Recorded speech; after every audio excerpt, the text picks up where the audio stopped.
I've had many conversations with people struggling, saying, well, to get out of this annuity, I'm going to have to pay this 10 or 8 or 7% penalty to get out, right? And I've seen many people not be able to accept that, right? So instead, they stay in an annuity for 10 years, earning 1.25%.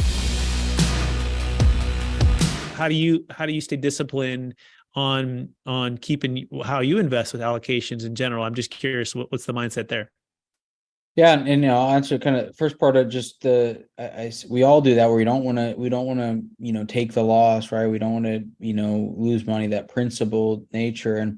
And so we've all been there a number of times. And I'll give a simple example. I've had many cases over the years, especially back coming out of the last cycle, when there was so much fear back in 2008, 2009, 2010. So many people went out and bought, I'll just call, terrible annuities. And so a lot of investors locking in 2%, 3% kind of annuity products, right?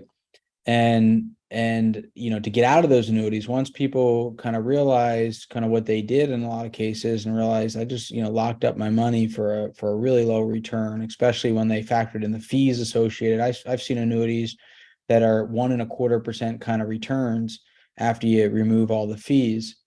And I've had many conversations with people struggling, saying, well, to get out of this annuity, I'm going to have to pay this 10 or 8 or 7% penalty to get out, right? And I've seen many people not be able to accept that, right? So instead, they stay in an annuity for 10 years, earning 1.25%, costing themselves, in comparison to, say, something like the DLP lending fund, costing themselves literally 10% a year to save 8% over 10 years, right? And I've literally had to run that analysis. Some people say, all right, you have 500 grand annuity right now. You're going to make 50 grand over the next 10 years. Or you pay the 8% penalty today, and you're going to earn 50 grand a year, and earn 500,000 over the next 10 years. And really, the factor of compounding returns, it ends up being earning $1 million over the next 10 years, right? And if you can take that step back and look at it, it's like, wow, it's so obvious, right? That obviously you just should take the loss now, get out of that bad decision, and know, hey, I can make that money up in a year's time off the returns on a better investment, right? And so I've seen many people be able to come to that rational decision and come to that conclusion in that example. And I've seen many people, even though all the math is so obvious, still not able to do so, just because we're all so principled that we don't want to ever lose money. So for me, it's hard, right? When we get into decisions, when you make personal, emotional decisions, it gets hard to do that at times.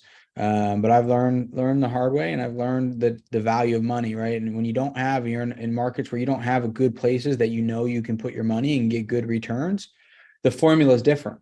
But I filter everything against the DLP lending fund. I filter all my decisions, say, all right, if I let money sit in this property or in this investment, and the cost to me is earning 10, 11% a year, that I get the money sitting in the lending fund, that I know it's going to earn that return.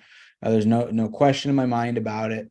And so letting something sit, waiting for it to come around, knowing I'm giving up 10, 11% returns, that helps me filter and run the simple math behind things. And in many cases, then make what feels a decision, a very easy decision, to get out of a loser.